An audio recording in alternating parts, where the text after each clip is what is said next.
really done much when it comes to the campaign and has only done shipbuilding. Just I mean, your ships were pretty darn good, now, if you ask me. yeah, I think he was referring to me. No, myself. Like, I haven't done much on the campaign before we did this together. Like, I'd done a couple, but I hadn't done anything with, like, a smaller nation like Spain.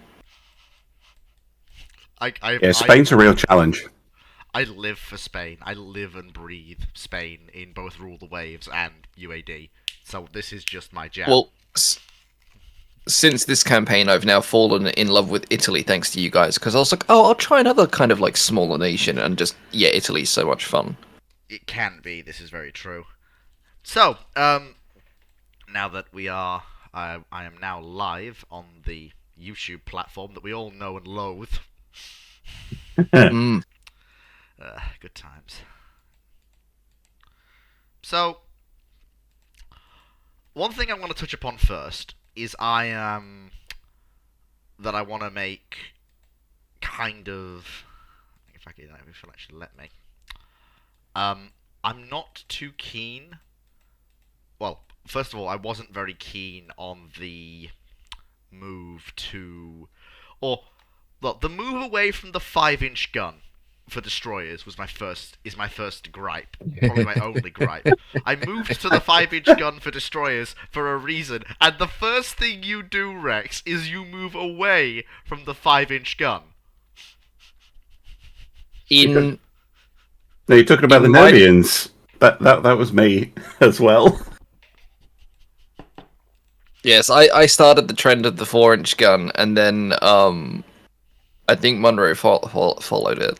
I went even smaller. I would put 3-inch guns on it. Like, my 5-inch destroyers were wrecking stuff left, right, and center in your campaign, and the first thing you do is drop the 5-inch. I know. I did that so that I could squeeze a couple of more torpedoes on it. That was my reasoning.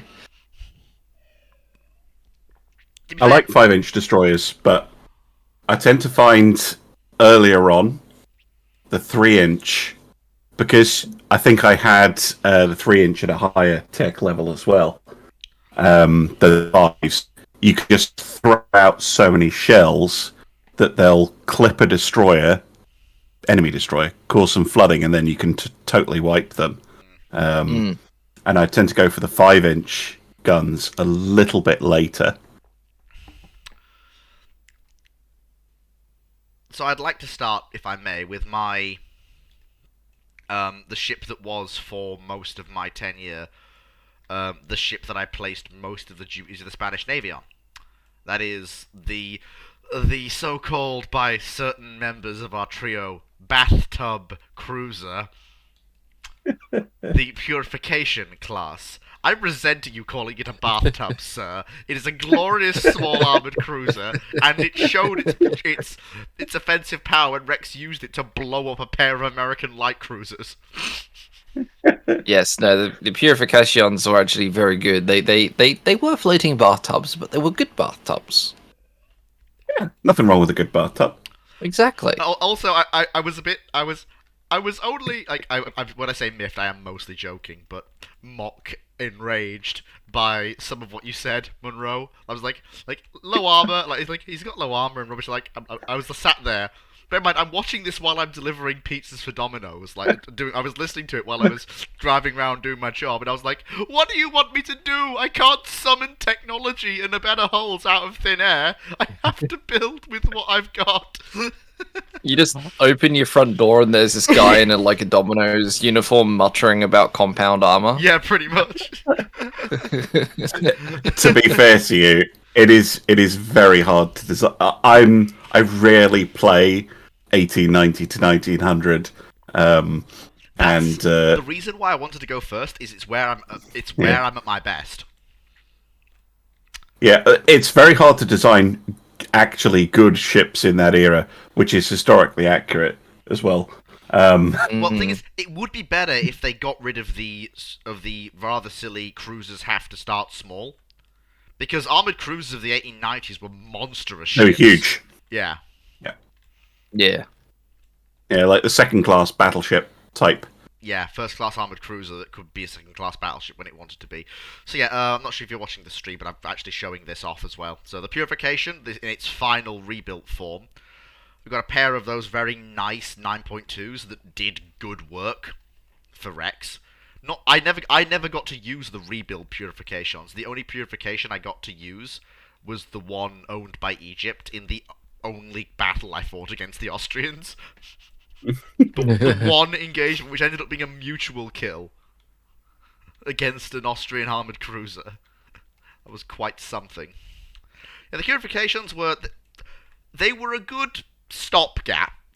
They were good for the 1890s, but they were really, by the middle of Rex's tenure, about 1905, they were really starting to show their age. I mean, I'm sure both of you saw it happen. They started to be battered by American cruisers. I think we lost 4. Yes, they decided to take some casualties near the end of my tenure, if I recall. It's the fact those that, American ships were no joke. Yeah, it's the fact that their armor's all right for the era they're built in. But when we got to the middle of the decade and you got longer guns and better shells appearing on the American capital ships, as the American that one class of it was only one class of American armored cruiser that was doing it. It was the one with those 8.3-inch guns.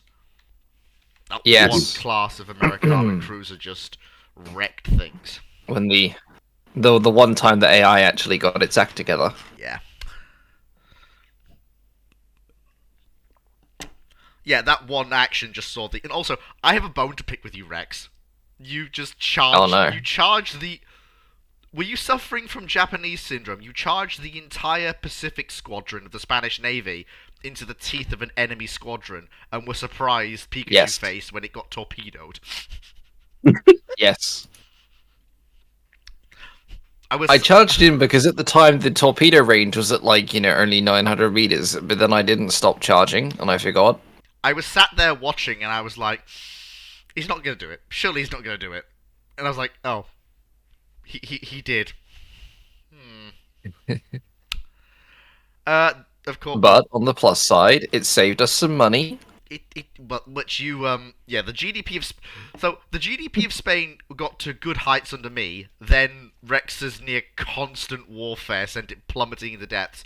And Monroe, you somehow. I like to divide the campaign into what I like to term 3 eras so far: the era of peace and construction, the era of utter carnage, and the era of rebirth. Yeah, well, there was plenty of carnage in my tenure as well. No, there was, but you did revive the campaign, because it could have ended with you. The era of land invasions. I also came very close to completely botching the campaign. That one battle was make or break. That one single battleship action was make or break, and literally, it's almost as though the ships knew it. And what was it? First salvo the dreadnought fired, it slammed into the enemy capital ship and blew a turret off, I think, or something like that. That was a crazy battle, and I know we'll talk about it later, but it was the aggressive that a tiny little destroyer that basically saved the entire campaign. She did as well. I remember that. Yeah, that was good. I think Monroe, your perception of the Villa de Madrids was accurate. You know, the first colonial cruisers I built, the ones with the pair of 6-inch guns and the 4-inch guns. I think your perception was accurate. Was accurate. Yeah, they're good. They're good at dealing with overseas station work. They're good at fighting other ships you might expect to find on those overseas stations. But if you run into a proper heavy cruiser, or you run into something built for Hail of Fire, it's gonna have a bad time. Yeah, I mean, since recording the Spanish campaign, I've been playing through a similar era as Germany, and I built something very similar to this, and they perform just fine. Like, they're good at protecting convoys, doing the odd raid, but yeah, as soon as they come up against anything big, they should just kind of run away. But on Colonial Station, they are going to be the something big, which is where they're going to thrive. And to be fair, apart from one as well. Yeah, apart from the one incident where an admiral decided to run down a superior force, Rex with the Pacific Squadron. Um, Apart from I that, don't know what you're talking about. apart from that one incident, they were fine. Um, and then, of course, we get to the ship that caused you two to laugh hysterically when you saw it. And I now get to explain to you in person why I built it the way I did. HMS Smokestack. You know it. You love it. It's the Funneler, also known by its correct name, the Blanca class. Hey, I mean, love- if you, it is a viable tactic to block out the sun with the amount of smoke that you generate, so they can't see It anything. is. Well, the reason that the Blanca class is the way that it is basically it's down to technology. It's the abysmal level of funnel capacity. Yeah, because it's like one of those twin funnels gives you something like 9% or something like ridiculously low like that. Now, the reason I built these were meant to be a cheap, effective fleet cruiser. They're not meant to be survivable, they're not meant to be the best in the world, but I'm supposed to have enough of them that the Spanish battle line would have a fleet screen. Also, They definitely had a screen. very funny. But one of the things I've found with these early cruisers is that you use the light cruiser hull 1 for an overseas flagship because it's a better hull. But this ship is a very good fleet screen unit, especially with the 6 broadside torpedo tubes it has. Because in the early era, if you get the funnel, and you are now dead. Well, that's how it was supposed to work, but they never got to prove themselves in combat. By the time they actually saw combat, it was so far past their era of effectiveness, and they never got a refit, that they got slaughtered. Yeah, I mean, they're certainly again protected cruisers that era. There's limited things you can do with them, and yeah, strong torpedo armament is actually a really strong way to go, because yeah, they'll get hits every now and then. I mean, they're designed to be on the edge of. They're designed to be working with those early expendable torpedo boats. They're basically designed to be almost an expendable cruiser to make sure your armored cruisers and battleships don't eat torpedoes. I mean, if you look at the cost comparison between the Villa de Madrid and the Blanca, it's no contest at all. It's 1,200,000 cost difference. There we go. And when you have the GDP of a small dairy farm, that matters. Indeed.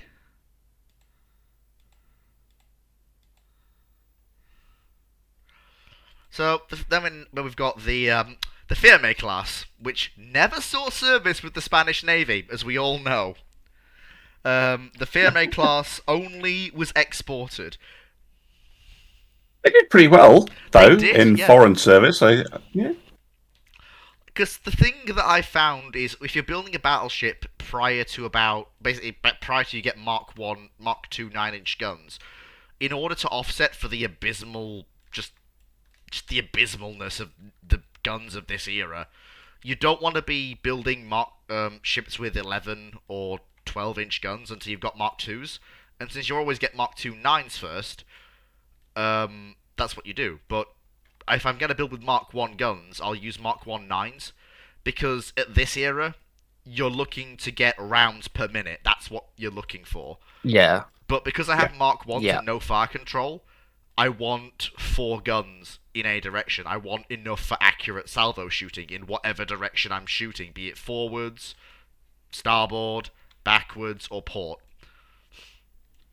And they did. No, that makes sense.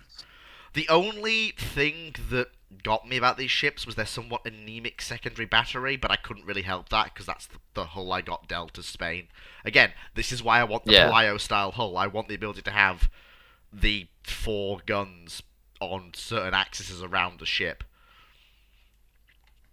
But of course, the Firme class did good work. Venezuelan Firmes in particular did great work against the Americans.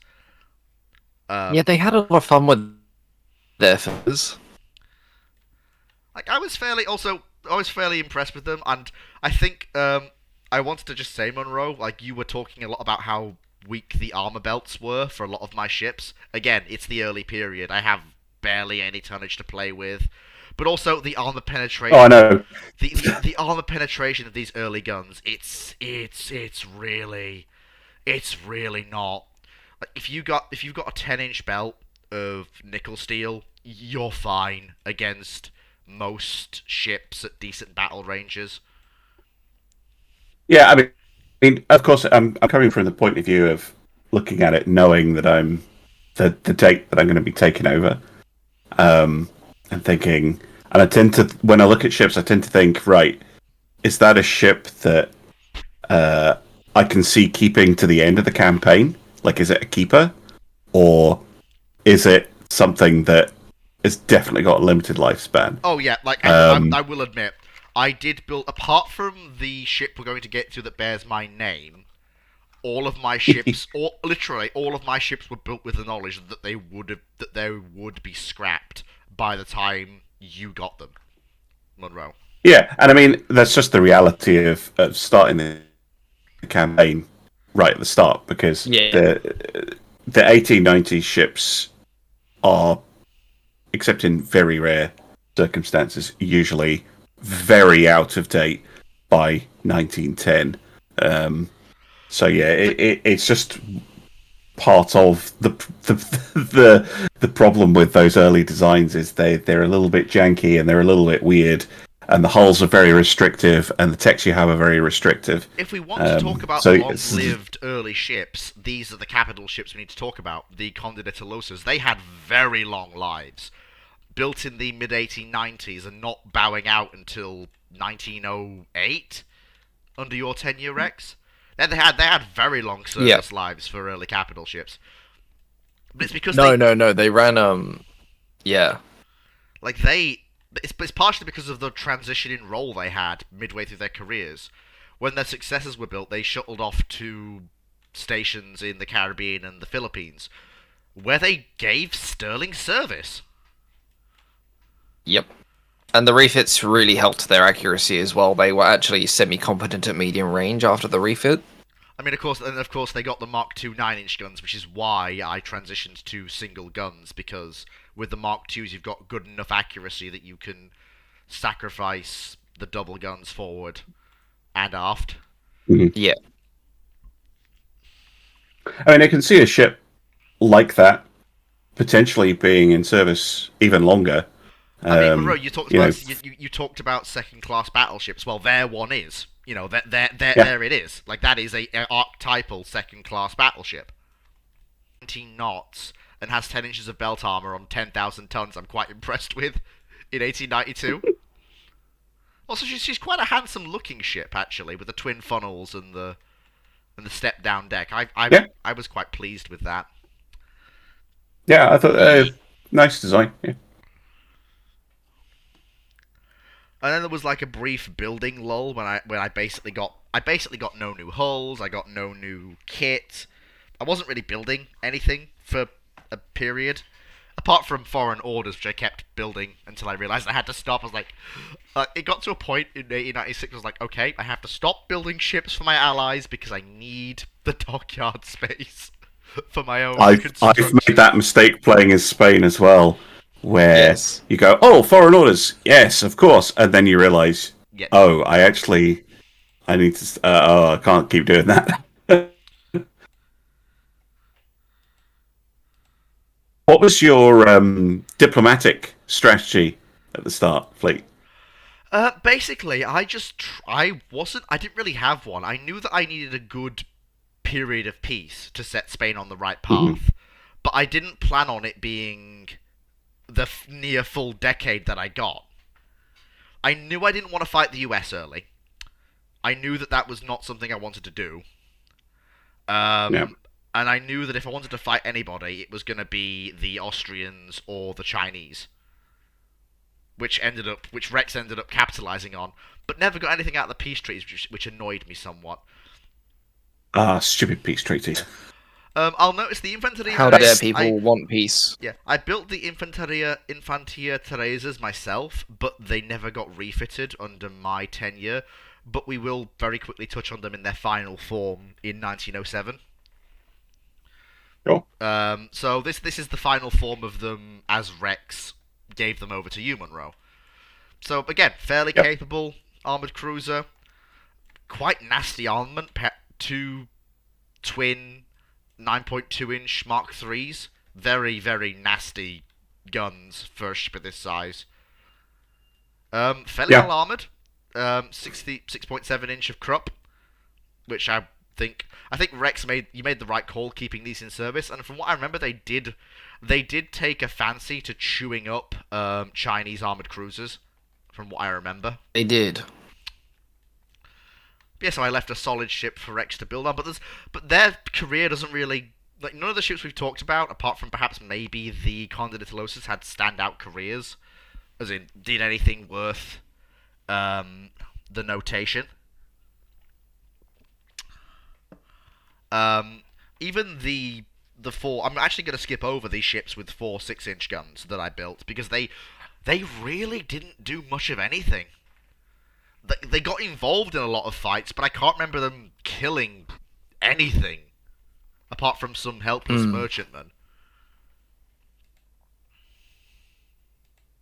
So they were basically just privateers. Yeah, the Infanta Isabels. Now, this is something that I want to touch upon with you, because Monroe, when you first saw these ships, you were curious as to why I chose the 11.9s. Yes. So, in an 1890 start, you usually get the smaller big guns first. I wanted a proper pre-dreadnought, but I only had Mark II 11-inch guns, but I want Mark II 12-inch guns. So, the solution was simple. 11.9s. Fair enough. I mean, I've done similar things. Usually when I'm refitting a ship and you have turrets that don't fit anymore, and you're like, ah, but the size down does fit, and then I'll use a 0.9 and kind of hand wave it as... Yeah, it works. It's the same gun. We swear on his gov. But yeah, now these vessels did... They basically served until you got the campaign, Monroe. Yep. So the Pembrokes all... I think they all survived into Monrovian service. They did. I was quite brutal with that. Well, no. By that point, they were past their prime. By that point, I think they'd given good service, but the age of the pre-dreadnought, even ones as good as these, was over. You were right to scrap them. Yeah, I also had some fairly extreme budgetary concerns. Yeah, concerns. I was concerned about you scrapping some ships, and I'll get to the ones I was concerned about later. But you were correct in your decisions. The results speak for themselves.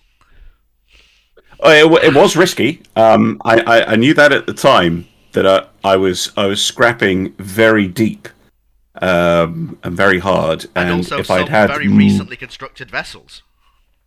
Yeah, and if I'd had more to play with in terms of the budget, I probably would not have made that kind of radical decision. But it was it was no, I knew it was a risk, and it was like they need to go so that we can get things on an equal and try and because I had multiple wars going on as well, which is usually not a time that you want to start scrapping. No, I said as much in that comment I posted when the video came. I was like, "Are you sure you want to scrap all those ships?" The answer to that is no, but I kind of felt I had to, and yeah, it did turn out okay in the end. But it was a risk. You took a big risk. Yeah, well, Fine. Risky plays. I mean, again, in the German campaign, similar era, I also did a risky play where I started the campaign with no capital ships whatsoever, and bet on not entering a war until I could build new ones. That bet didn't go so well, I saw. That was a little touch and go. I mean, again, in the it's fine now. They usually pay off. Usually. Alex Lamb on YouTube, we are actually keeping a single pre-dread, which is the ship we're getting to now, of which there have been 3 variants, but we're going to start with the one that entered service. Ladies and gentlemen, you know her, you love her, the most famous and decorated battleship of the Spanish Navy. It's the Fleet of Oceans! How many refits has she had now? 3? 2. 3. Yeah. Well, no, Yeah. two refits. So original, and then Yeah, you so- refitted her, and then I refitted her. So as well. this is her as built. And I think, Monroe, you were right. Like, you were correct when you said that you could see her surviving in service until you got her, at least. But she did. And she really proved us. Like, my decision to go with those 11 inches to get a wider hull, to get an 8-gun broadside, really paid dividends during the Spanish-American War. Yeah, they were good ships. I did lose one. You did, but then again, by the time you lost her, they were past their prime. They were very much past their prime. But you did keep the name ship alive, which is the main I did. thing. I was very careful about that. But yeah, so I try. I mean, Rex, I'm sure you remember very well her performance during that Yes. one battle during the Spanish-American War. What is it? She's got 3 battleship kills to her name now. I think she's got 4 battleship kills to her name, actually. But yeah, she basically single-handedly just disemboweled the American fleet in that one engagement. I think as well. I certainly noticed it was mainly the wing turrets. Yeah. And I've noticed from playing this, I think there is a little bit of a thing in the game where the wing turrets don't have physics applied to them or something, because they can magically not have any of the hit penalties that the centerline guns do. I was And they very suddenly have like 98% chance to hit. Yeah. I think it might also be a case of overflow, so maybe they've gotten so many negative buffs it actually overflows back down to 0. Yeah, that could also be a That thing. was my other thought on it. Yeah, Dreadnoughts has a lot of that. Yeah. So One thing I was confused about when I was watching your review of it was you talking about a tertiary battery on Fleet of Oceans, and I was like, what tertiary battery? She's not got a tertiary battery. She's got a 3-inch secondaries, but you really threw me for a loop there. I was like, did I put tertiary guns on her? Well, no, she's not really a semi-dreadnought. She's a pure dreadnought. If you really tertiary. Yeah. Like if you I mean, okay, she doesn't have fire control and she doesn't have turbines, but in terms of the not right now. No. If Drac were here, he'd be arguing that she is not a dreadnought. But Drac's not here, so therefore I win. Also, I think if you want a secondary armament, you just you basically just hand the first lieutenant his service revolver and go outside. Yeah, tertiary armor. Just go outside and shoot at the Americans. No, better yet, we'll get the ship's marine detachment with their rifles and machine guns. Yes. Yeah.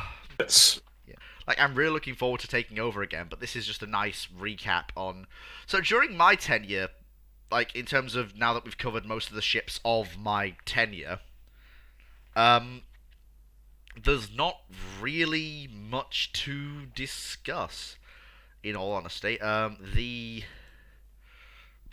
Was an era of peace and building. Yeah. I'd like to discuss the torpedo boats, but you deleted them before we could get to this point, so... Yeah, Oh well. my bad. I deleted them in a fit of rage and fury.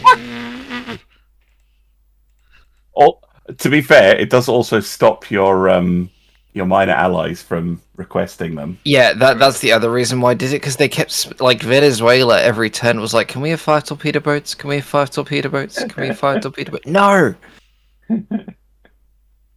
So the Do you want to show off the Fleet of Oceans refits now, or do you want to wait? Oh no, I'm waiting until we get to the eras when they appear, because that's Fair enough. because she's basically a good barometer for the progression of the technology.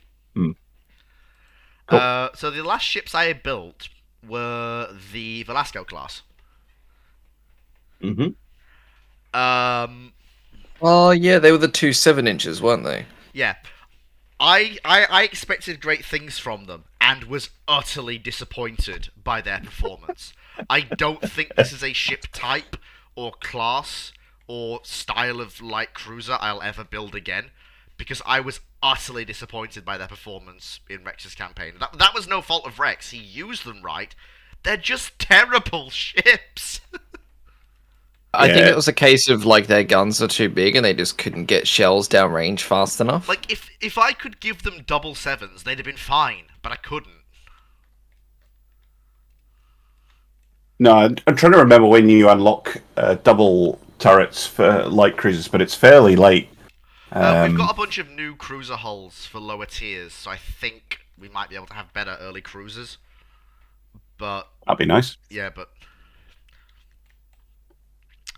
the Velascos didn't do all that well. I need to just quickly take a 2-minute sabbatical. While I'm temporarily on leave, as it were, since it's now the beginning of Rex's do campaign. do do Yeah. do I'll, do do. hey, just a minute. Rex, if you just want to quickly go over, I mean, I know you did detail it a little bit in your edited. I mean, I can. But if you wanted to I go can. over quickly, Yeah. just while I'm, the situation as you found it, almost in a unedited format, when you took over, just at war with Austria, nice and peaceful, nice Yep. budget. I'll give some nice background footage with the excellent ships that were your first building vessel. 1900, war were declared.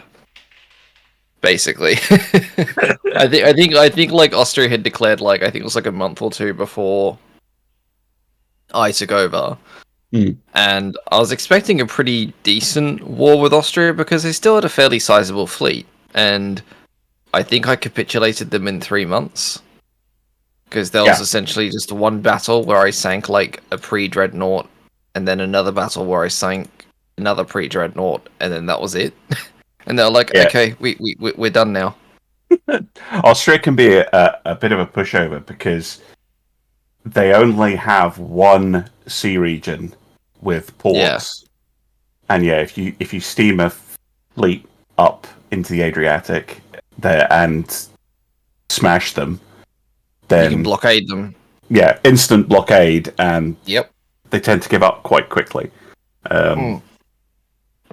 Yeah, that's basically what happened. We ended up blockading them, I think, by like the end, by mid 1900, and then they were like, "Yeah, no, we're done now." But they didn't give you any territory; they just gave you cash. Yeah, no, I don't think we could actually afford any territory because the war was that short. Yeah. That we didn't have enough time to get enough like war points for the money, basically, or however the game calculates it. Okay. I don't actually know. I've played this game so much. I think it equates victory points to money somehow. Yeah. But Like I'm one not... point is maybe like a million, or like 1,000, or like 10,000 or something, maybe. Yeah, but it also seems to be similar to the dollar value of the ships that you sunk. So I'm really not sure how the because early wars, Oh, that might you make get sense. less money. Yeah. Although the province is worth less, ships less as Yeah. well. The one thing that annoyed me is that in both the wars that Rex won, he asked for territory and didn't get it. Yeah, that's a long-standing gripe of Dreadnought's players. Yeah, the AI said no. I was like, oh. Yeah. It would be nice if there was more of a back and forth on the peace deals, but you're the head of the Admiralty. I just blame the State Department or the Foreign Office or whatever. Waves does that I think UAD needs to adopt. When it says you're going to get something in the peace deal, you get it in the peace deal. Like, you know. Yes, that would be nice. So when I look at the I think that. So when I was looking at the Invincibles, when Rex was building them and in combat, they to me are not battleships, even though that's what they are. They are to me the last generation of large armored cruisers. 6 10-inch guns. More or less. They are slightly slow, but they... I mean, the Fleet of Oceans is the most decorated battleship of my tenure that I built, even though Rex made her so. But the Invincibles put the Fleet of Oceans to utter shame. They have kill counts that just... good lord. Very fast, very accurate 10-inch guns, what can I say? They did work. I mean, Monroe, I know you... I know, Monroe, you were quite high praising of these vessels when you did your review in 1910. Yeah.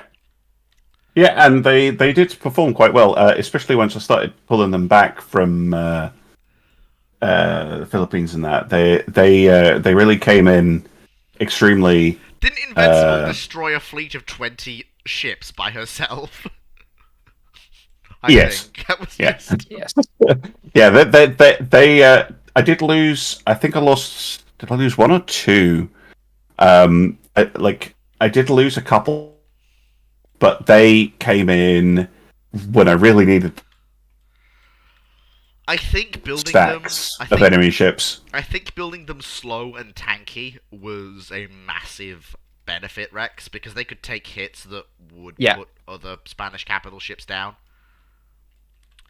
Yeah, that was one of the things when I built them was I wanted to, if I couldn't maximize the firepower because I was stuck with the small dreadnought hull, if I couldn't maximize the firepower, I was going to maximize the armor.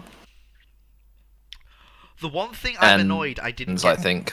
The one thing I wanted to build but I didn't get to build was a pair of my usual ships that I build by 1898, a pair of my monsters, which are usually armoured cruisers with a single 11-inch gun, fore and aft, and a bunch of 16 secondaries. Oh dear lord. And usually those ships go around destroying everything built prior to them. Yeah. So, nope, other way around, please. Thank you. Okay, so... last gear. Invincibles. And now we come to the first proper dreadnoughts of these ships in their original form make me want to throw myself at a wall.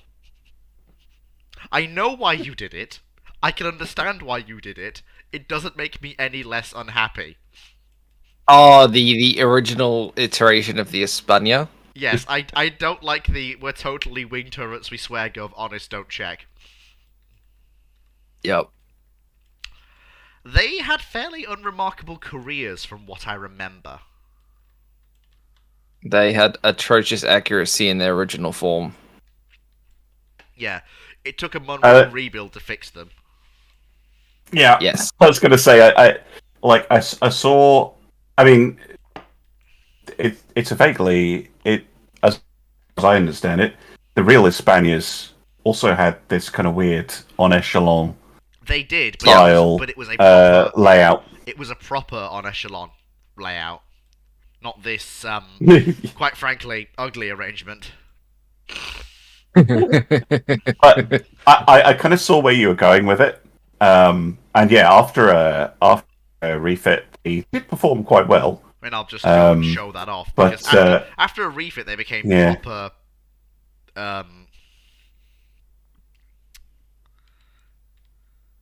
I think the big problem with the originals, in terms of not having loads of battles, was their range, which again you're limited by text, but they have what, a 6,000 kilometer range.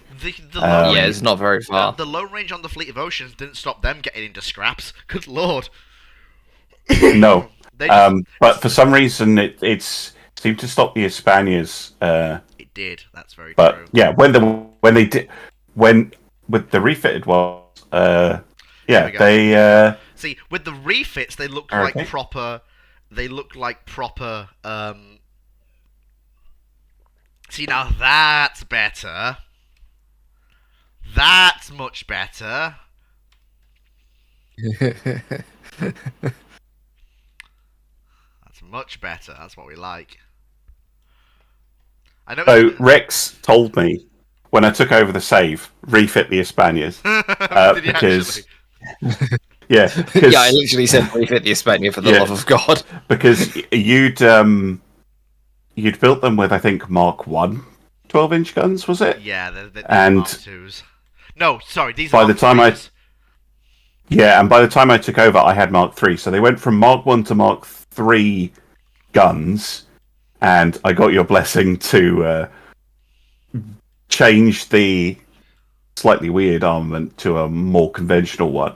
Yeah, which was, I think, Um, it massively increased their it decreased their citadel massively because it brought the outer 2 turrets in. mhm. Yeah.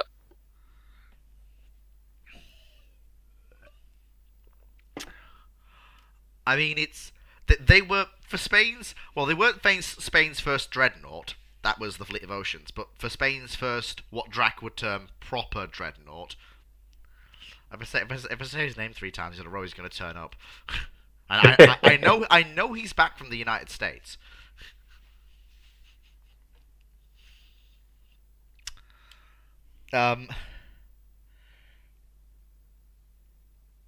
If it'll actually. Thank you. Load. I'm just like. Yeah, so I think another reason that they didn't get as much action is because they were being refitted when a lot of action was going on. Yeah. The extra. Okay, we have to talk about these vessels. I'll go for them in their rebuild form, even though that is literally at the end of. No, actually, I won't. I'll go in their original form because that's the period. That's the form in which they served for their entire careers. Go the 1904, the 19... Yeah. Oh, no, yeah. Yeah, because that's the form they served their entire Yeah. careers in. Monroe's only just refitting them. Yep. These ships, I believe we can all agree, deserve their nickname the Flamethrower of Hispania. Because Jesus H. Yes. Tap Dancing Christ, do they love burning things. Oh yeah, these things were great. Just destroying everything due to extensive fire. Yeah, because I normally play with the balance mod, where HE is less effective. But of course, we were playing all of this on the normal vanilla game, and NV6 due to extensive fire is very easy to pull off, and this thing was really good at it. We've got a broadside of 1, 2, 3, 4, 5, 6, 7, 8 5-inch guns on a cruiser from 1904, which was just insane. And they could fire both sides as well, so you could just sail them straight into the middle of an enemy formation and cause absolute chaos. And it worked as well.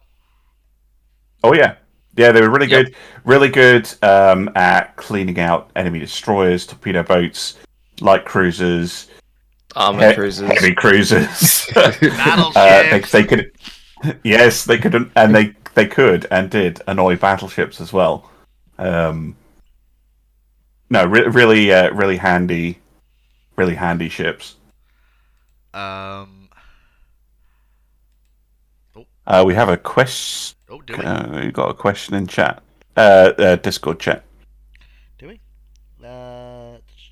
Armored cruiser Georgios Avarov. That was the Greek ship, wasn't it? Yes, the Georgios Avarov. Yeah. In Discord, are you? I'm looking. Theatre at Sea text chat. Got it open. Oh. It's from. Oh, I've got streamer mode on. Disable that. General Spitfire. General Spitfire. As my. Where is this question? If you click on the chat in the call on Discord. Oh, that's why they're not using Theatre at Sea text chat. That's why. Yes, we know about the armored cruiser Georgios Avarov, the vital killer of Spanish. Okay, so this I have a gripe with. I've been waiting to bring this gripe to you, Monroe, since you scrapped these ships. I could... Oh, whoops-a-daisy. Hang on. Whoops-a-daisy. Whoa, we've had a problem. Mayday, man overboard. It's dropped off Discord. Whoops, it's fine. It's Hey, fine. there we go. Minor problems. It's fine. We're all right. You angry about me we disparaging the Cristobal Colons. Well, no. It's not disparaging them. It's the fact that you scrapped them. Our most capable armored cruisers, and you scrapped them. I know. Again, with risky. I was all right with scrapping everything else, but our most capable armored cruisers. Look. If you're gonna blame anyone, blame me. Why? Because he would need to scrap them if I hadn't basically bankrupted the nation before. Like they would have they would have been useful adjutants to the Invincibles. They were. Yeah, they would have been. Does it show you the maintenance cost per month on that? Yes, I'm watching your stream. A million. Yeah, that was the problem for me. So I scrapped everything that I thought I should, and then I started looking just at the maintenance costs, and I was like, wow, these things are really expensive. And yeah, they're a solid armored cruiser, but I don't need armored cruisers right now. I need destroyers and I need capital ships. So they got the axe, which was very risky. I would not normally do that. You can see why my objections come in. They've got very like the 22 knots for a 1905 armored cruiser. 4 11-inch guns of the same type used very effectively on the Fleet of Oceans class. Good 5-inch secondary battery, a good 2-inch tertiary battery. And their armor scheme, bloody Nora. What are these, battleships? Yes. They're great ships, but they were costing as much as battleships, basically. And because they were, in essence. Yeah, and I had extreme budget problems that I really needed to get under control.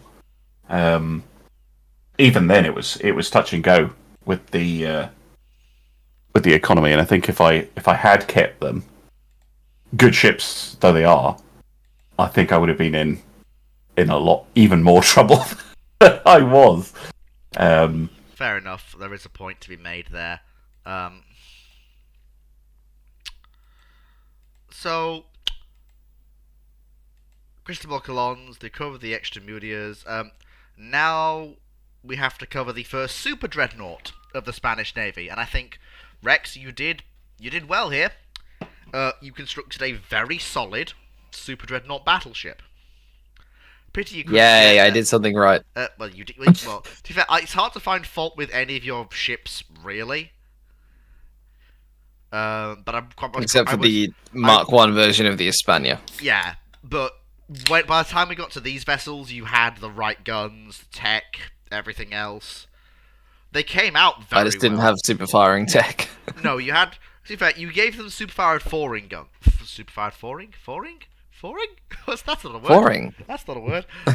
Super-firing forward guns. There we go. Which is probably more useful. Yes. 6-inch secondaries. And also underwater torpedo tubes. But yeah, these were fairly capable And ships. also, one of those centerline guns is not actually a centerline gun. Oh. Yes, I discovered that when I was refitting it. Yeah.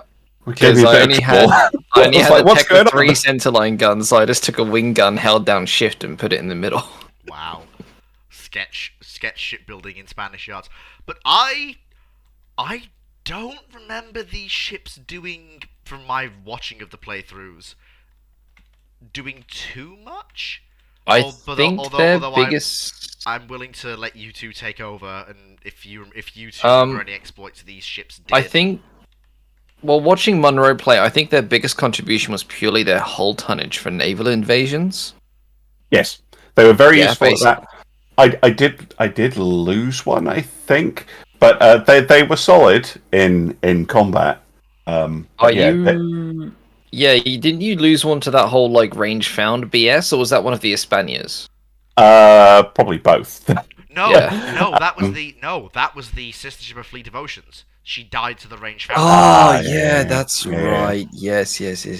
I did suffer with that quite a bit. I've done more testing on it since playing this campaign. I have a few ideas of what causes it. So I think it's related to the aiming speed. So if you can get your aiming. Does someone want to explain what the range found bonus is to those who may not be aware? Yeah, I'll explain that. So it's a perfectly sensible mechanic, mirroring real life, because Ultimate Admiral Dreadnoughts is basically like a tabletop game like Warhammer in the way it works, because you've got a percentage chance to hit. So when your ship fires, it effectively rolls some dice, and if they get the right numbers, then they will hit. So if you've got, say, a 10% chance to hit, each barrel that fires rolls a D100, and if it's 10 or under, then it hits, basically. And one of the factors that affects your percent chance is this thing called a range found bonus, which is supposed to represent the fact that your gunners have accurately determined the range between your ship and the target ship, which is a real thing that you would do if you were managing fire control. So you get a bonus, and it builds as you land more shells near the target, and so your guns become more accurate over time. This is all perfectly sensible abstraction of what's happening in real life. The problem is the bonus has a cap of more or less 3,000%. So it is so enormous that it dwarfs any other modifier. For instance, the damage instability debuff, I think, only goes up to 50%. So you can have a ship on 1% structure that's listing, and that's got a minus 50% accuracy. But if it's got a plus 3,000%, it doesn't care. So Yes. because it can get so high, your accuracy on your guns can go to ludicrous levels when you wouldn't normally expect it to. Well, So that's what it is. Well, Alex Lamb, the reason that our ships are so cheap to build is we're playing as Spain. Yes, that is also true. I would like to point out that you two were both praising me for my frugal spending and my Yes. rather good approach to budgeting. I wasn't budgeting. I was trying to build the best ships I could. The fact they turned out cheap was just a bonus. Oh, and now we come to this. All right, we have to. Oh, this thing's brilliant. We have to talk about the Mars Dacker because they did work. Like they did some work for the man who built them, that being Rex. But Munro, you got a money's worth out of these ships. Certainly did. They sunk a whole pile of stuff. I think Absolutely the everything. concept of fitting the armament of 2 armored cruisers into the hull of 1 worked. Yeah, I loved your use of the swimming pool. Yeah, I didn't realize you could do that until I saw you do it. Neither did I. Yeah, no, you can. You can do some. It went with some of them, right? If you decide to forego any smoke capacity, and if you get a really long hull, you can actually do it twice with like a single funnel in the middle. I think there's only 2 nations that can do that. I think it's like China and someone else. 21 knots and 3 funnels to actually make sure you had some engine efficiency. Yep. Yes, you can put barbettes on armored cruisers. If you've got the space, you can put barbettes on anything. Yeah. Well, anything above CL, yeah. I mean, especially those the new barbettes, because I don't know if they just forgot to code in the restrictions on them. But yeah, those little double barbettes. I mean, you can put them places you don't expect. These ships have like if we ever do when we do a full review of the campaign, I mean, we're doing our review of half the campaign in this live stream, but these ships definitely deserve their pride of place. They've done. They basically enabled Munro with very few of them to punch well above his weight. Yeah, they're also one of the reasons that the Cristobal Colons got the chop, because I looked at the Mazdakas and I thought, yes, they're gonna they're going to do it for me. And they did. Yeah. I think it's not just the primary battery. Like the fact they've also got a 5-inch secondary and a big 3-inch tertiary. Like they're able to put out fire on so many levels. Mm-hmm. Like, yeah, they just cleared enemy, basically armored cruisers and lower. If you had one of these or a couple of them, they would just mow them down very quickly. If you found an older pre-1900s battleship, which you did once or twice, you just overwhelm them. roll them with Dakar. What is it? 70% threshold for fire, killed by fire in vanilla. It really made the Mastakas very, very dangerous to everything. Because they just throw loads of shells at a battleship and it would burn. Now we come to a ship that I was actually very fond of. Because I basically look at it and I see a British super dreadnought. Oh, the Deus Rexes. Yeah, I will. These came in. Well, the Deus Rex itself came in clutch, and yes, she was the ship that saved the campaign. Yes, she was, along with the aggressive, which we'll talk about later. But yeah, she was super important. Came in just in time. She was also she also has the honor of being the first turbine-driven battleship, in fact, capital ship in general, in the Spanish Navy. Mm-hmm. So that's a distinction worth pointing out. Like I said, Rex, I couldn't find fault with this ship when you were building it. She's very well laid out. Good choice of primary gun battery. Well, originally I wanted 13.5s, but they wouldn't fit, so Munro fixed that for me later in a refit, I think. Yeah, because... Yes. Yeah, again, the refitted version of this was very much... What did you... If you could, I think what I changed was, up the guns to the 13.5s you wanted to use originally, and I think I put the X-turret on a barbette so that it could super fire over the back. You basically turned it into a totally not Orion, we swear, Gov. Yeah, basically, it was a Spanish Orion. And that was Rex's final capital ship. Never mind capital ship, final ship generally. So, before we move into Munro's tenure, do you want to describe... I mean, you did during your live streams and your other content, but you want to just, now that you've had a chance to reflect on how your tenure went, what you thought when you entered the campaign in 1910? You be honest. So you be as honest as you like. I'll be honest. So when I took over, we had a lot of ships, and we had a lot of wars going on, and I can't even remember who we were at war with, but it was a lot. And like 4. Yeah, and France also hated us.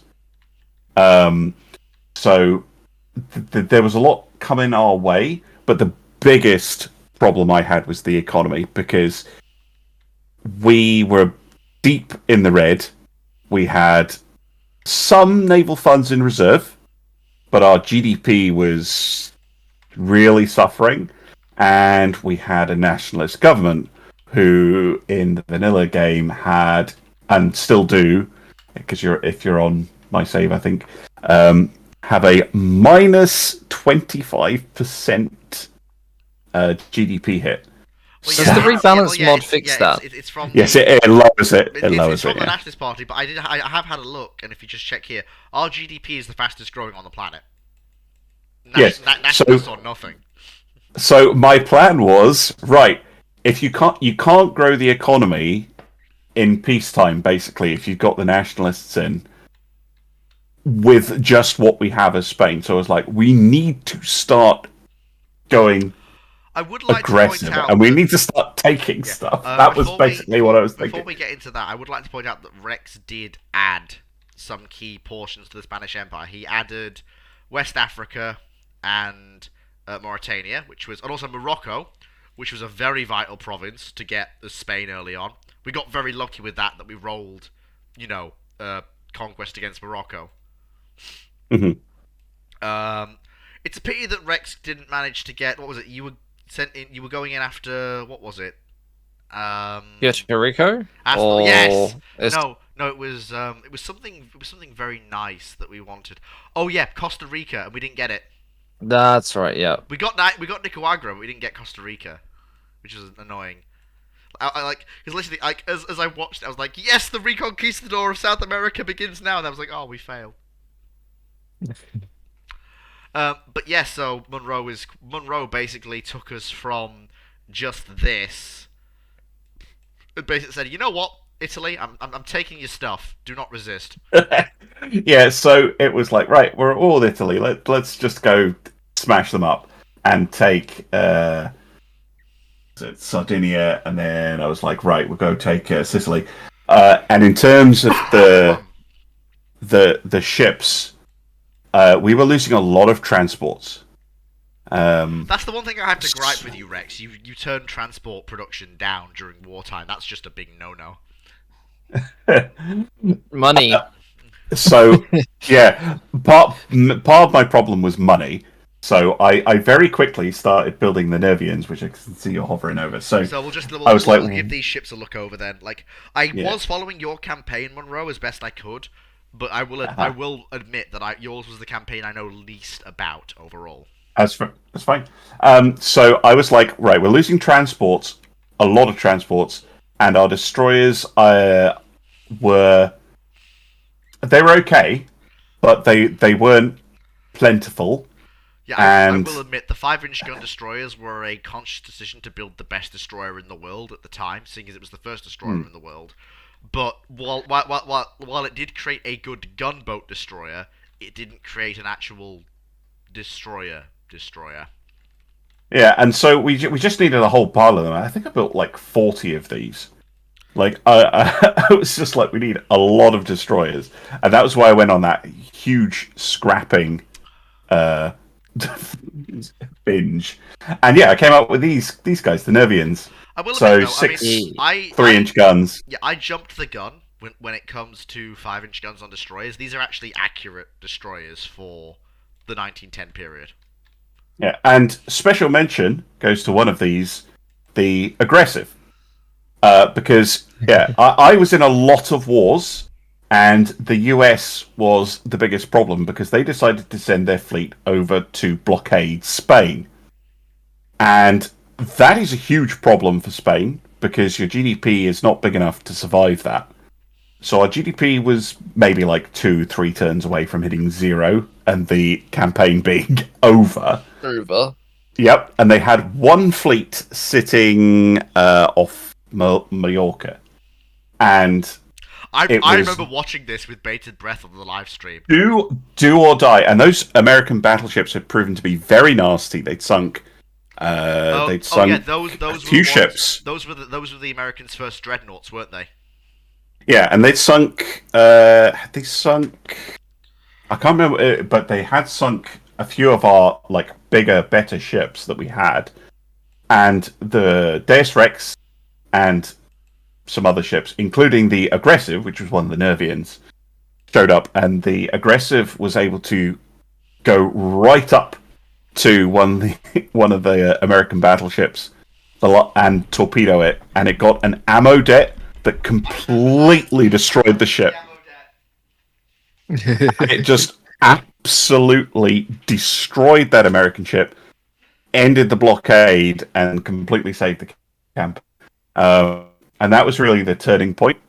But I didn't get to do as much shipbuilding as I kind of thought I would. I did focus mostly on fixing the economy, getting us out of those wars, and then once the wars were over, I was on Operation Friendly but not too friendly, so that we had fairly neutral relations with everybody, so that we could fix the economy and enjoy all the stuff that we'd nicked.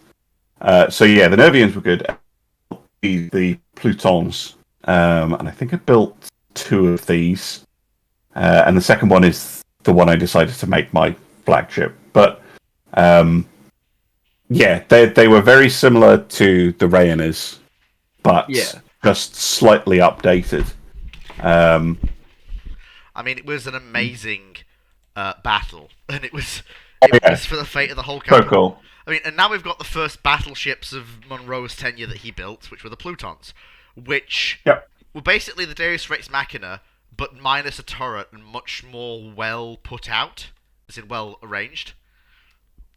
I mean, there's nothing super shocking about it, I think. But no, they were I basically did. just a continuation of the 13.5-inch standard Spanish battle line, which is basically at this point standardized on 21 knots and 13.5-inch guns. Although I did later refit, because I did originally want to use 14s, and I think when I refitted them, I did put 14s on it. But yeah, when I originally built them, they were just going to be like the Rayanas and the Deus Rex, but the next version on a kind of iteration on them. I think you made the right choice to drop the midships 13.5. I mean, Q turrets can be good.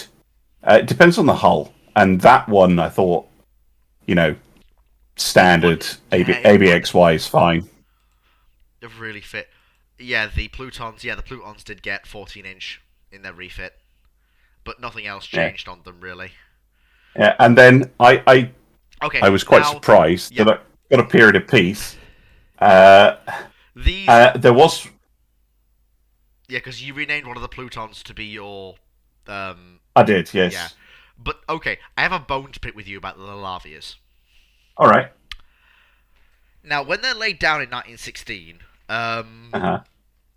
I was basically wasn't quite yelling at the screen. I was like, "You've built an armored cruiser in 1916 that can only do 23 knots." Mm-hmm. Like, yeah, the 10-inch guns are nice, but I would have dropped down to 8s and gone for a full 26 or 27 knot ship. Because the problem I've got with these ships is that yes, they're powerful if they can catch anything, which is a big if. Well, I still had coal. Is my counterpoint still running on flipping coal? We have lots of oil, but we don't have the boilers to run it in. If I'd had access to better engine techs, which I can't remember if I did fix that in the refit. But no, yeah, because you didn't, but I did. I literally got the moment it transferred to me, literally the turn that I take over, I get turbo electric.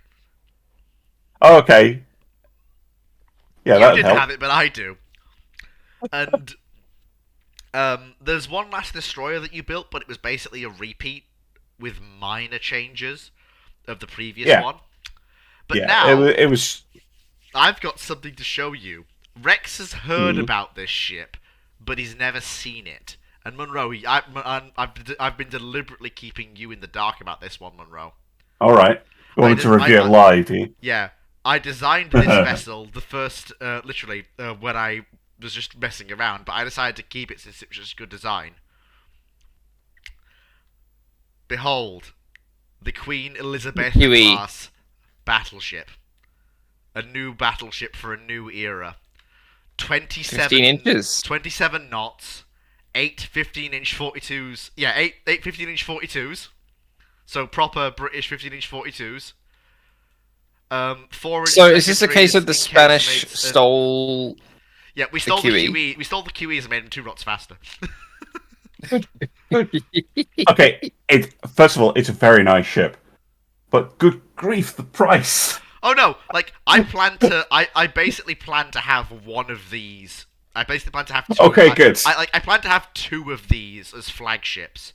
At first, because our GDP keeps growing, so my plan is to eventually roll ships like this out across the fleet as our GDP keeps growing. But at first, there'll only be a pair of them built. 350 million. Isn't that the GDP you basically get from Morocco each year? Yes, basically. Like this is So basically, but, I it mean, costs a Morocco to It build. costs Yeah, but- 20 million a month in maintenance as well. To be fair, though, it will be when completed the most powerful battleship in the world. Well, true, but I mean, most of this cost comes from her ludicrous top speed of 27 and those knots. Yes.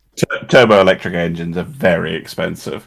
They are, that's very true, but I couldn't make it work without them. No, I know. That's how you're able to get the speed. I Yeah, think, the great ships. yeah, like I'm looking to build. I'm looking to build 2 of these at the start. Like, I'm basically waiting for your refit cycle to finish. But while we're on the topic of that, Yes. let us actually talk about where the Spanish Navy is. Yeah. So I wanted to make sure when I handed over to you that every ship had been brought up to modern standards. So I did a series of refits on everything that we had left in the inventory. No, I think I did the Fleet of Oceans as well. You did. Yeah. So yeah, so that you didn't have to worry about that if a war broke out. Yeah. Although I you was, shouldn't have to deal with an early war. Yeah, I was mildly concerned by the fact that I had no battleships in service. That's fine. Fine. But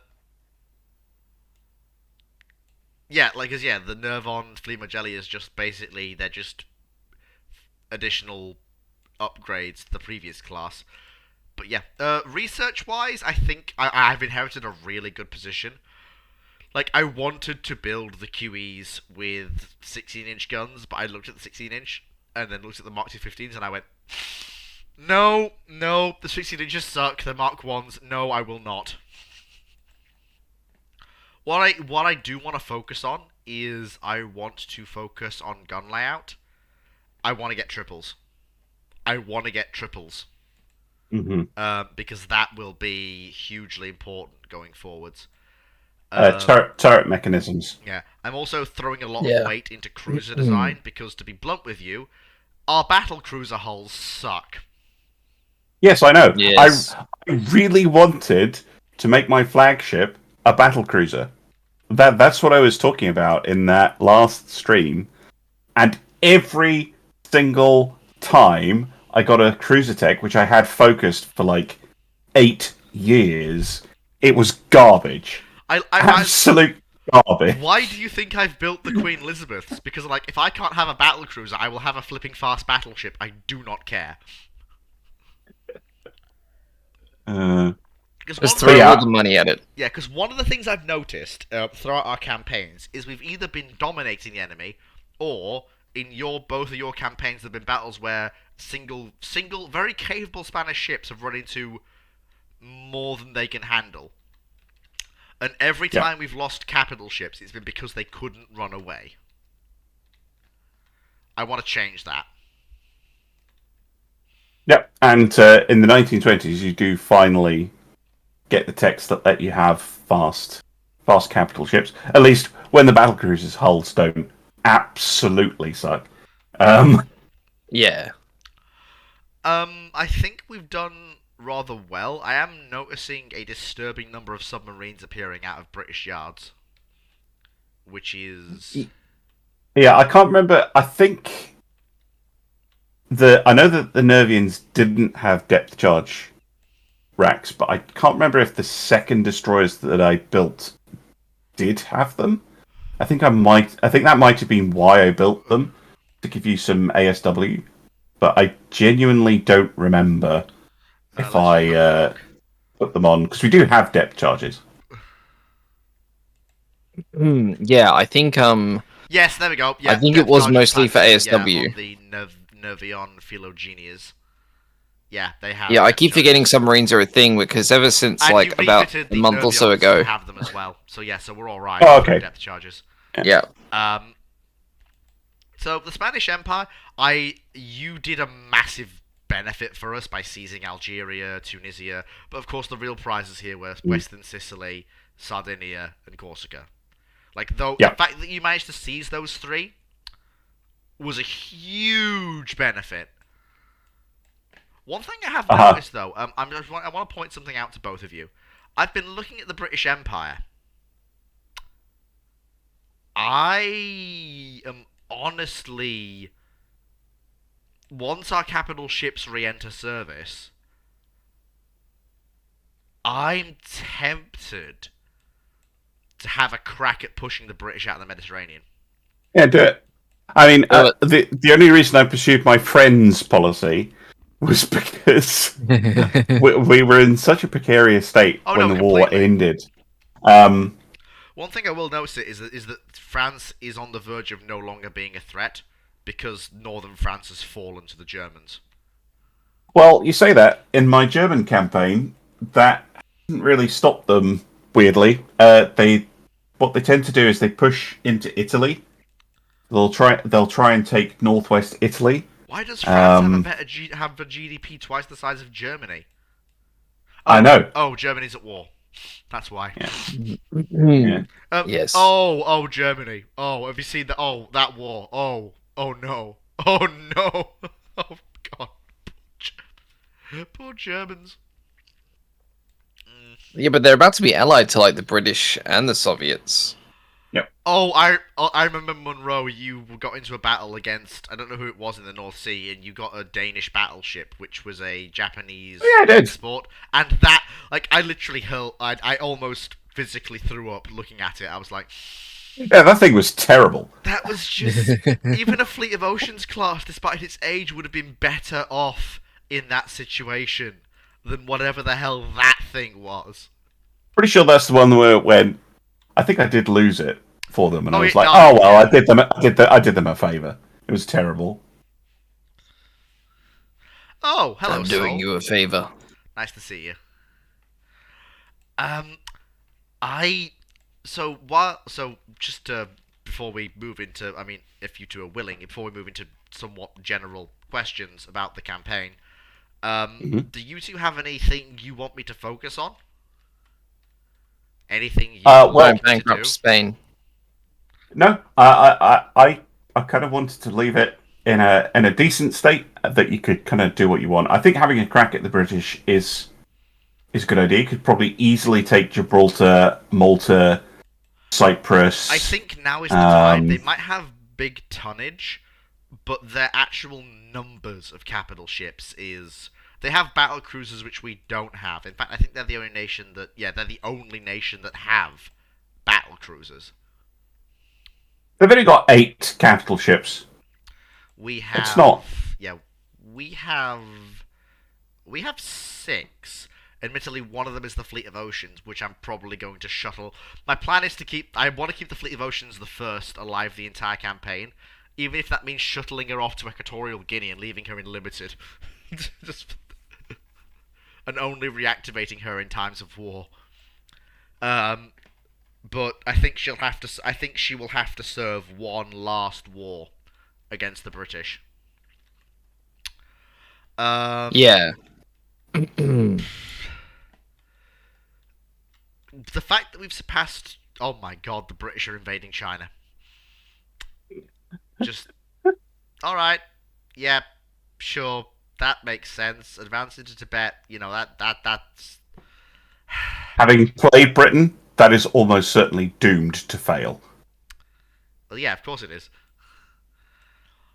The only nations that I'm concerned about Japan. Because I am convinced that Japan will come for the Philippines at some point.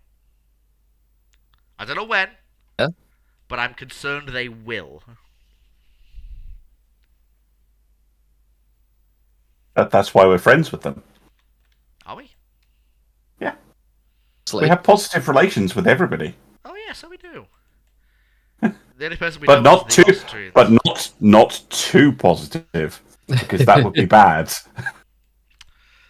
I mean, it's been a great first 30 years. We've had some fantastic.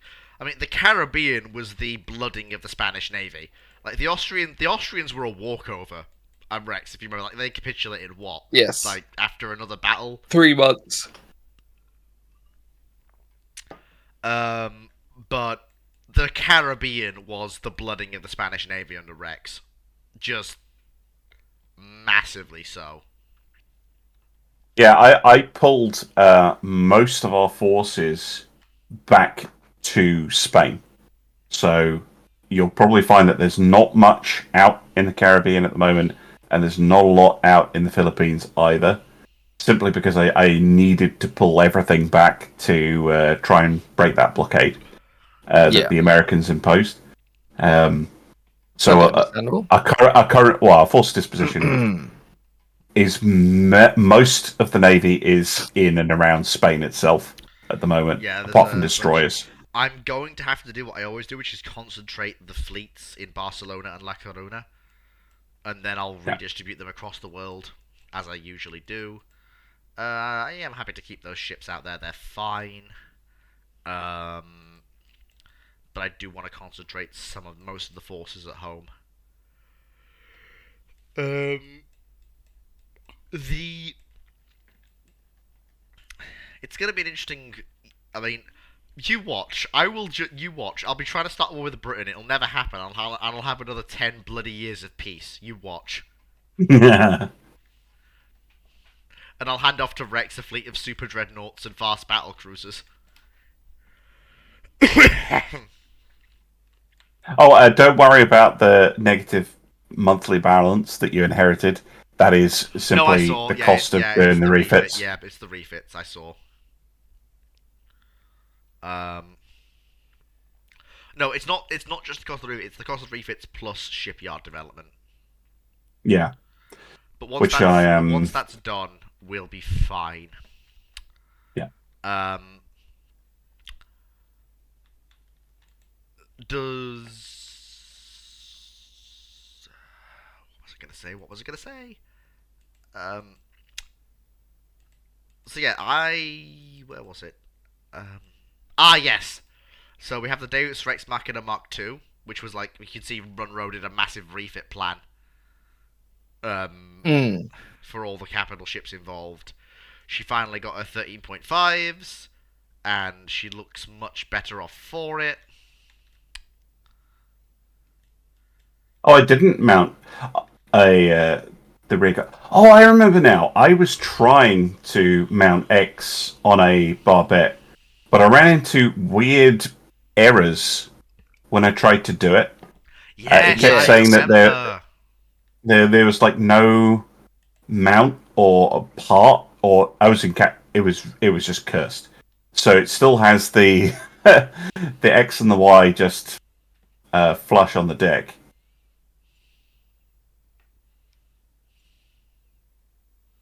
But yeah, Yeah, I've The encountered that Spaniards I bug a was able few to. times. Yeah, it's a weird one. I've seen the too far from previous place one a fair bit, but this was really weird, and I couldn't get rid of it. um, So I do have something I'd like to do. Key standout mhm. moments for me from all three campaigns, and then you two can do for all three standout moments that you think from each person's campaign. So for the standout moment for me from my campaign was basically the only one I got, which was the mutual kill that a purification class scored on an Austrian cruiser before it died. For Rex's campaign, it had to be the utter annihilation of the American obsolescent fleet in the battle in the Caribbean, where the fleet Yeah. motions and a pair of other capital ships took names and punched faces. And of course, Yep. the ultimate moment for me from Monroe's tenure was the battle that saved the campaign. I mean, what else could it be?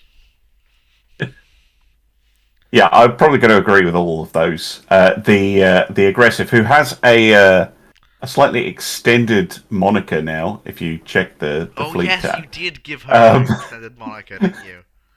Where is she? she's Salvador de España. Um, Yes, savior of Spain. yeah, that was a really cool moment. Rex, do you have any additional Yeah, there you moments go. that you can think of?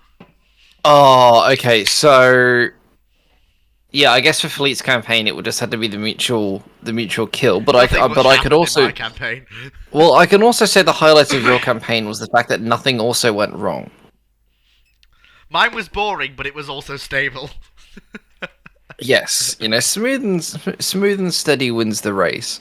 I would say that the highlight of my tenure would probably be that big battle with the U.S. fleet, or the single actions after that, where the Invincible basically cleaned house a couple of times.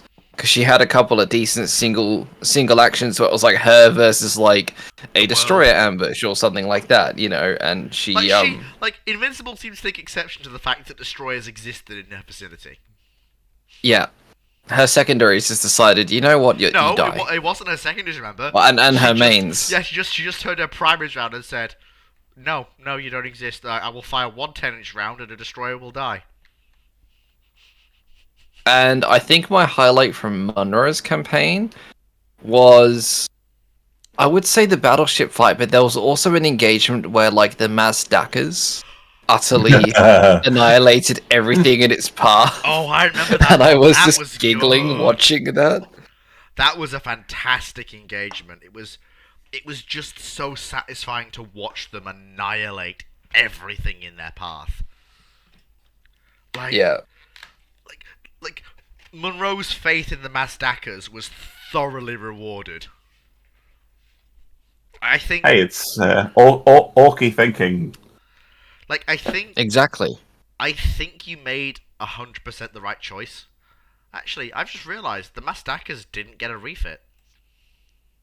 No, that's because if you go into their refit mode, you'll see the problem. The gun they break. models change, and they don't fit. Yeah, I can't abuse the bathtub technique anymore. Let's have a look. Or anything, actually. Oh, I can fix that. Yeah. Easy. No, you can't. Oh. Nope. Oh, yes, I can. Oh, ye of little faith, just let Jacob work his magic.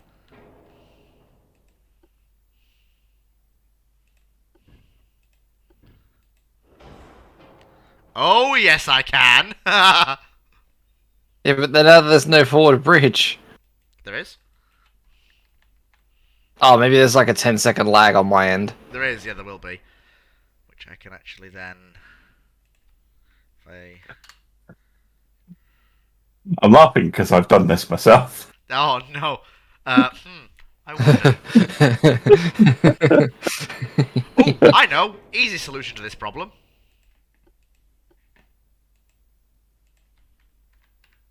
Nope. I'm watching Fleet go through the same 5 stages of grief that Munro did as he was trying to refit the... 5 stages of grief? No, there we go. Job done. That's it. All I had to do was drop the front gun from a dual barbette to a single mount. That's it. That's all I needed to do. I mean, we're down a single barrel. We've still got 10 barrels of 7.9 inch. No, that is true. Like I'm still... This is still the most powerful army. Can you put like a normal barbette on the front, like a really small barbette, like the smallest Yeah, one so it possible? fires over the 5-inch. They're on the front. Let me have a look. Because the A turret's got a restricted fire arc. That one. Because of the little That 5-inch gun. work. If this works, I'll be amazed. It works!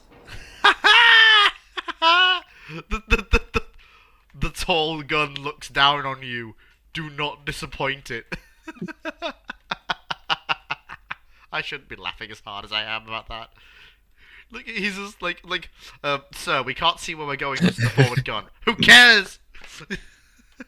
Yeah, one of the things I wish Dreadnought had, it's built in Unity. This is. Oh well, that means it's going to be off Unity in a minute then, given the that's been ongoing. Is the ability to resize vertically barbettes. Completely. Because you can do that in Kerbal Space Program. It's a fairly low level feature in Unity when you're doing this kind of thing. You should be able to change the Z-axis size relatively easily. That would be so nice because sometimes you have a barbette It's just too tall. I found my solution to not having a fast cruiser. The Mars Daggers will do 25.5 knots. You push him for. Yeah. I can't. I tried to push them to 26. It didn't work. Although that being said, Okay. now I've refitted 40 knots. Okay, not 27. 26.5. Yes. These are now the fastest armored cruisers in the world. There we go. That's better.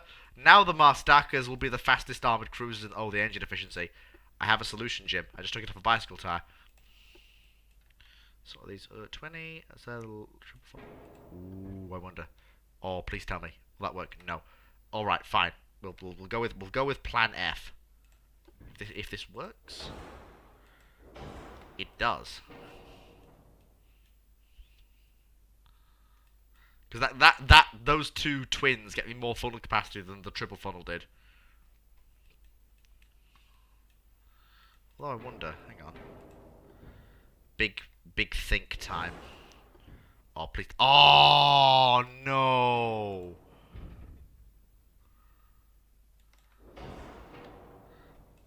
Come on, please, no! Oh. Making me sick. It's funny because we're hearing the audio commentary of you having trouble in real time, and then trying to guess what we're going to see. Four smalls gives me more engine efficiency than the two duels did. Heck yes. Behold, the new Mars Daggers. Which, of course, shall now be known as the Mars Daggers. The Mars Dacker. That's beautiful. The fact this works is just... it's just cursed, and I love it. Well, you are forgiven for not having fast cruisers, Monroe. Seeing as your cruisers will now be taking the place as the heavy hitters that the Mars Daggers once took, and the Mars Daggers will now be taking the place of the fast boys. Yeah, I think you can make the Lalavias faster, particularly when you get I tried to, but it's the hull form. The hull form really holds them back. The whole form of the Lalavias is it's not great. But once you get some extreme weight savings and you put like diesels on them, diesels. No, I don't want to do that. I don't want to put diesels on capital ships in the age of steam and steel. No, I don't want to do that. It's not a capital ship; it's an armored cruiser. That's a capital ship. That's always a.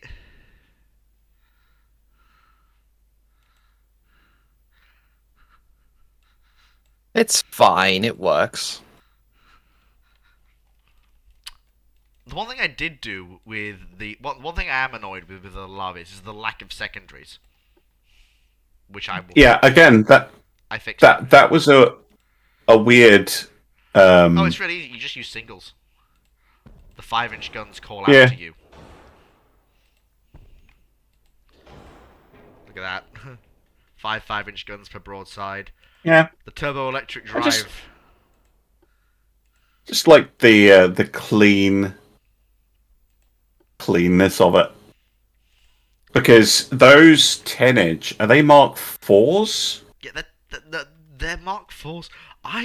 Me personally... They will hit destroyers quite happily. Oh yeah. Like the thing is, like I agree, but I think that 10-inch is both too big and a betrayal of the Spanish cruiser doctrine. We got to return to our roots. We got to return to the 9.2s. No. Yes. No. Also, it was going to be overweight otherwise, so. You're going 9, you should go triples. I don't have triples. I still think that looks good. I think when I designed them, I had a higher mark of 10 to 9-inch gun for some reason. But now we have Mark 4 9-inch, so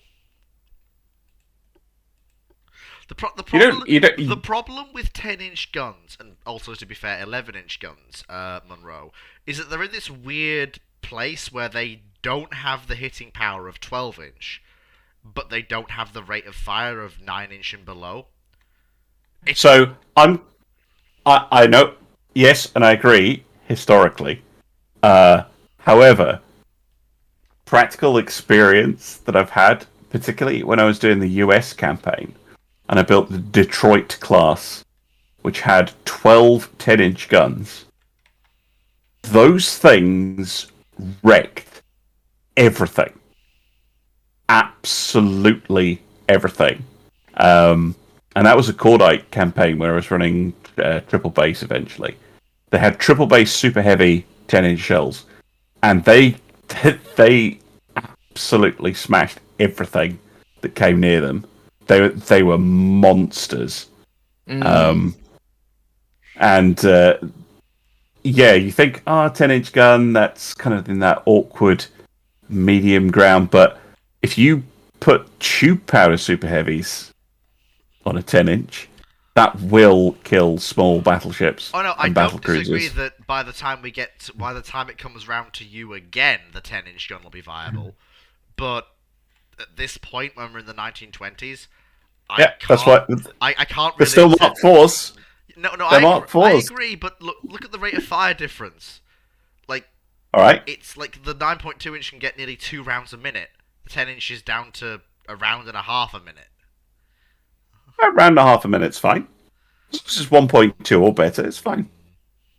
I'm not. And they're 1.6. They're 1.6, and that's with no crew bonus. Because once you get a veteran crew on them with their stupid 30% reload bonus, or whatever it is that they get, they'll be firing at 2 rounds a minute. God damn it. Fine. I promise I will. I promise I will not refit them to have 9-inch guns. You have my word. They will stick with 10-inch. Woe betide if I find them lacking, however. Hey, if you find them lacking and you think, these 10-inch guns, I was right, they're rubbish, then feel free. But it is just like the thing that I find most interesting is the difference in design style between the three of us. I try to balance. So I try to balance armor, speed, and firepower. Rex. So all of my ships have a fairly good balance of armor, speed, and firepower for their time. Rex was very much leaning more towards firepower and armor, and Monroe, I've seen your other videos and other campaigns. You are, apart from destroyers, firepower above all else. Sorry, armor above all else with firepower and speed sacrificed. Yeah, I build very chunky ships, especially when I'm playing a country like Spain, because the loss of a ship is so devastating when you're playing as Spain.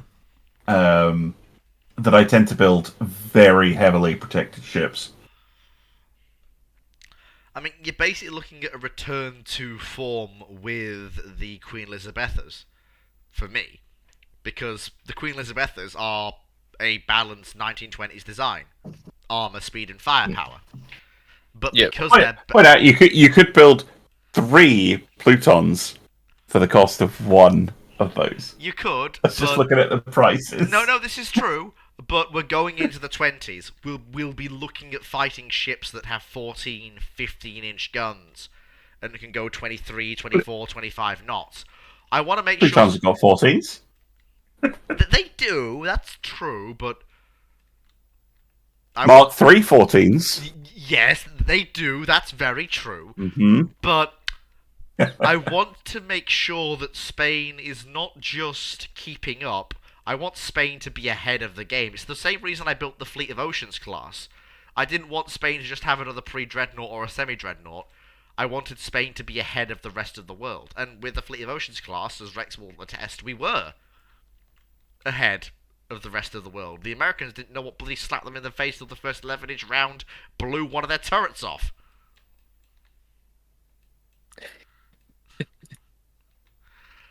This has been an excellent campaign so far, and I'm I've been really enjoying it. Yeah. genuinely.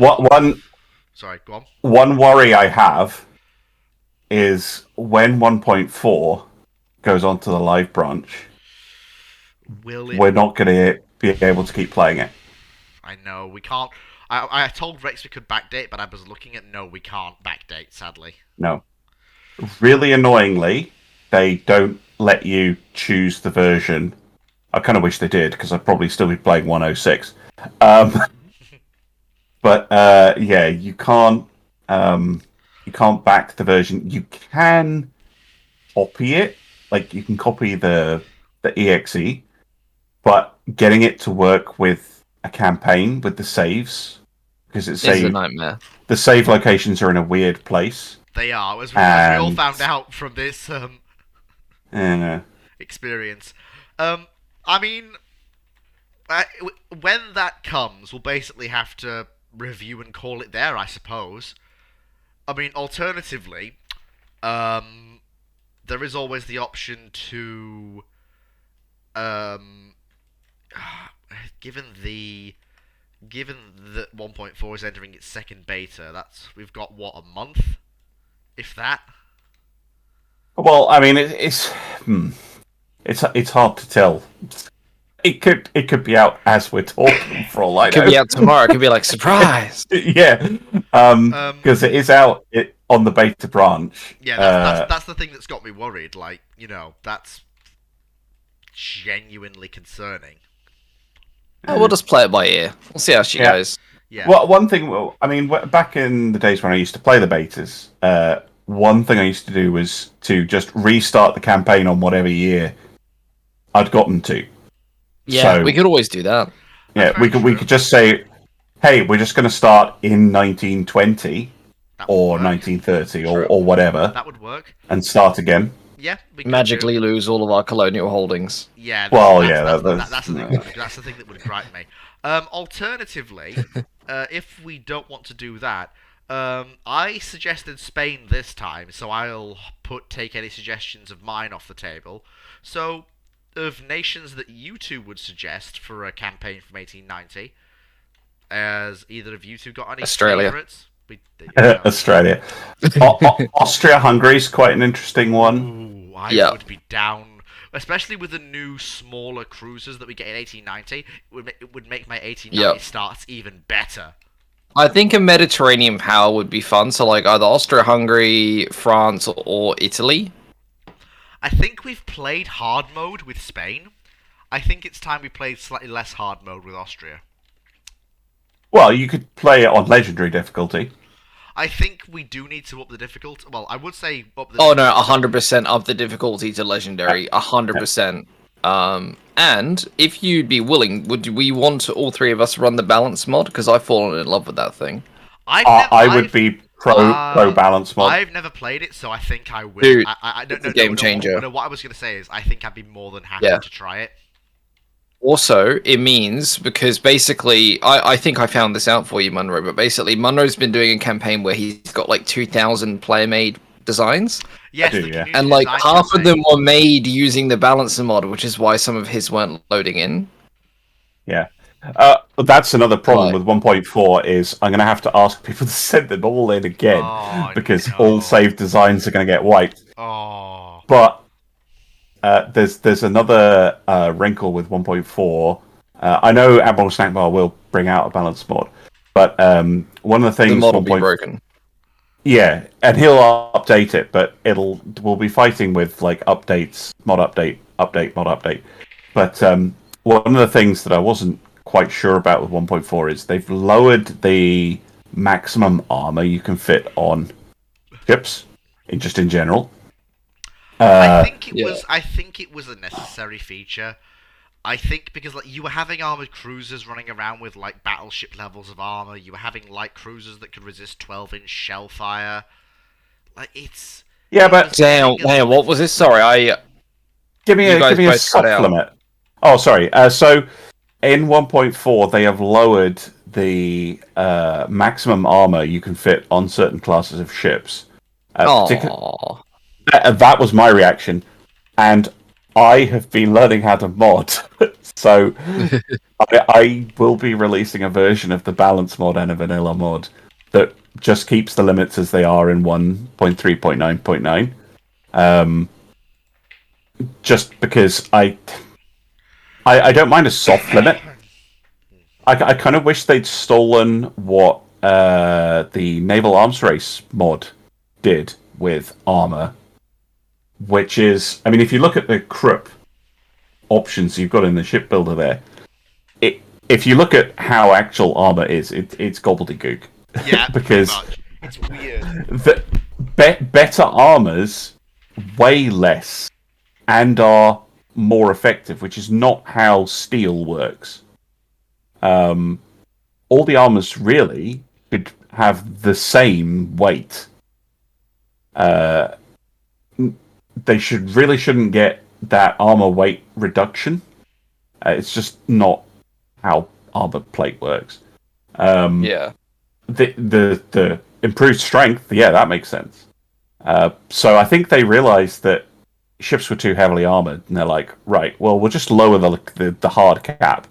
And I know from chatting to people that what you end up with is you build your armored cruiser, and you've put everything you can possibly put on it, and you've got 20% displacement left because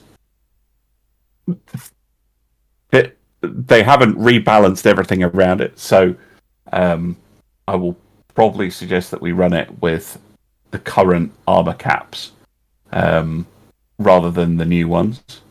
But Yeah.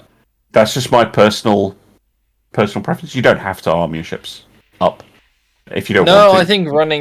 I think changing the armor caps this late in the thing is not Yeah, I think particularly wise move. yeah. I ran a poll about it, and a lot of people kind of ambivalent, and some people preferred it because it was more historical and things like that. But that's people who've been running the beta. I think Yeah. when they drop it on just people who play it casually, which includes people like me, I'm not on the beta. Yeah. It's going to be a nasty I think shot. a lot of people are going to be like, "You've taken away my toys.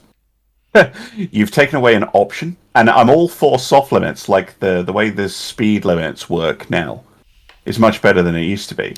But I think a hard limit particularly on the battle cruisers, that was where it really hit me, because it basically forces you to build them as lightly armored fast ships, whereas I always liked using them as fast battleships.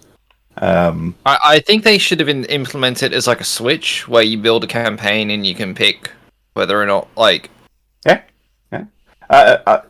An option.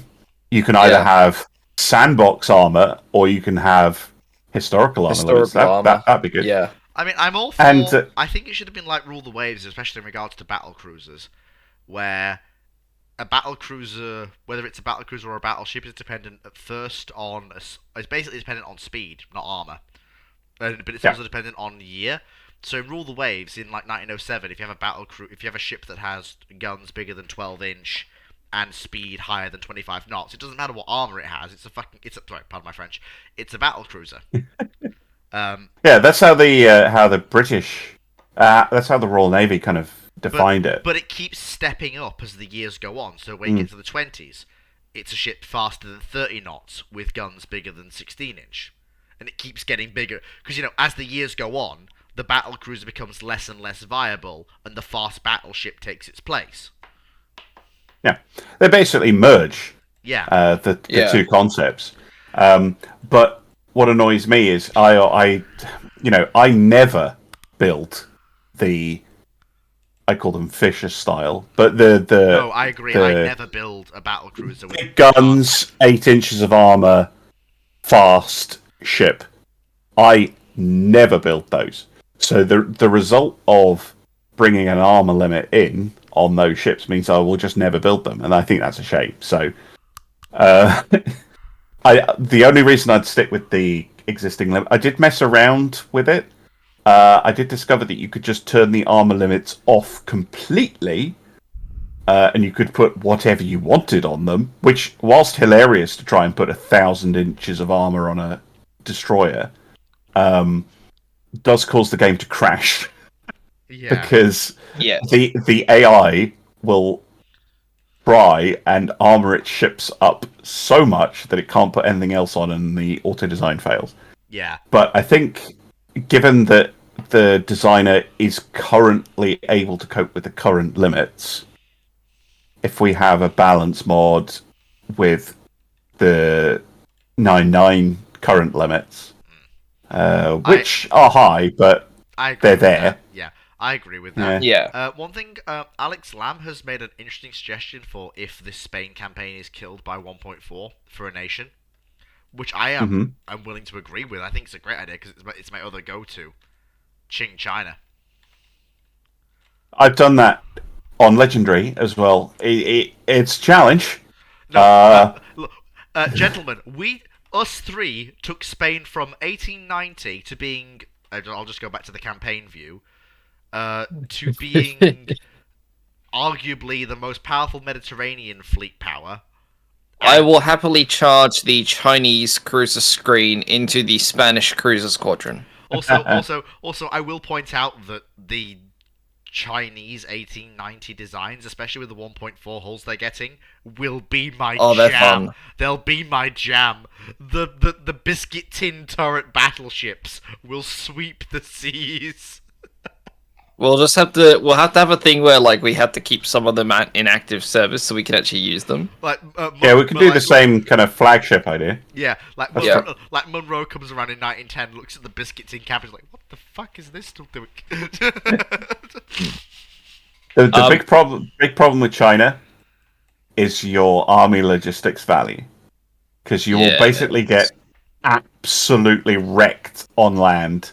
So you have to be very careful about any form of land invasion into southern China. So basically, what we've got... So one of the goals of the campaign should be also, we have to keep the imperial government in power.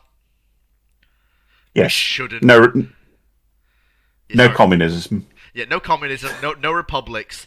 We're going to be the Chinese Empire, and that'll be it. I haven't actually done it from the imperial era. I think...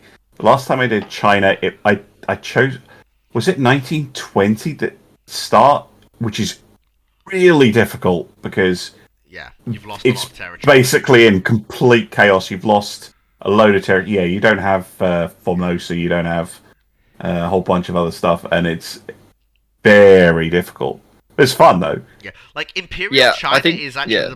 Yeah. Oddly enough, Imperial China is actually the most doable start as China. Because you're in the Beiyang Fleet period. You're in the period where, in terms of the two Asian powers, it's China, not Japan, that in theory has the more powerful fleet. Yeah. And there's plenty of expansion options. You can take the Philippines. Oh yeah, like bullying up on the Spanish is a viable way to expand. You can hit the French in Indochina. You can spend your entire campaign trying to take Formosa and not managing it, like what happened to me. Well, no. In 1890 we have Formosa. In 1890 we start with that, so we're all right. Which is brilliant. So yes, don't lose it, please, because it's impossible to get. I do think that we should tell Japan, for like, if we do that campaign, like basically tell Japan to stay in their goddamn flipping lane.